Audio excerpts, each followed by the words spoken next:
Oh. Okay, chapter 3, parallel perpendicular lines. We're starting with basics today, more importantly just vocabulary. And we're going to identify pairs of lines and angles with 3-1. You can slow this video down, rewatch it as many times as you want, but the biggest thing is understand this vocabulary. So the first one, parallel lines. This is something that you're familiar with. What you need to understand it is two coplanar lines that don't intersect. Skew lines also do not intersect. The difference is parallel lines are on the same plane, skew lines are not. So they both do not ever touch. Skew lines are on two different planes and never touch. Parallel lines are on one plane and never touch. The symbol for parallel lines is those two skinny lines. L is parallel to M. There is no symbol for skew. We can just say lines K and N are skew in our picture. Perpendicular lines, you're familiar with these. It's two lines intersect at a right angle. There's our little box that indicates that S and T are perpendicular. Our sign for perpendicular is an upside down T, so I can say line S is perpendicular to line T. Moving on, we have some angles to identify. If you look at my picture here, I want to point out that line M is called a transversal because it intersects two different lines. So I can call M a transversal. Using that definition, it's going to be important to identify these different angles. The first one up here, corresponding angles. These are my definitions. I try to simplify them for you. There's more formal definitions in the book. So corresponding angles, Ms. Pritt's definition says a pair of angles in the same location. What I mean by that is if I took this intersection and dropped it on top of this one, which ones would line up? Well, 2 and 6 would be on top of each other.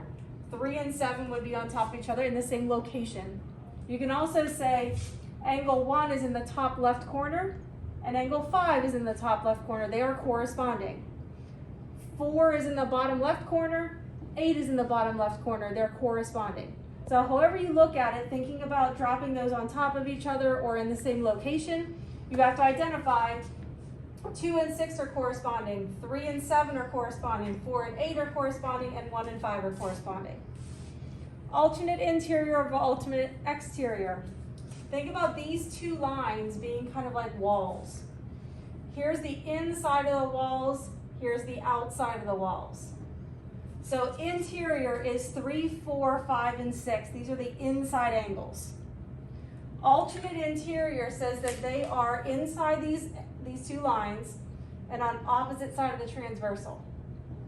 So 4 and 6 are alternate interior, 3 and 5 are alternate interior. Inside the two lines, opposite sides of the transversal. Alternate exterior angles, here's our exterior out here, 1, 2, 6, 7, and 8. Those are exterior angles. On the outside and opposite sides of the transversal, so 2 and 8 are alternate exterior, 1 and 7 are alternate exterior. Consecutive interior angles. Again, let's go back to our inside angles. Here's our inside angles. They're inside and they're on the same side of the transversal. So 4 and 5 are consecutive interior, 3 and 6 are consecutive interior.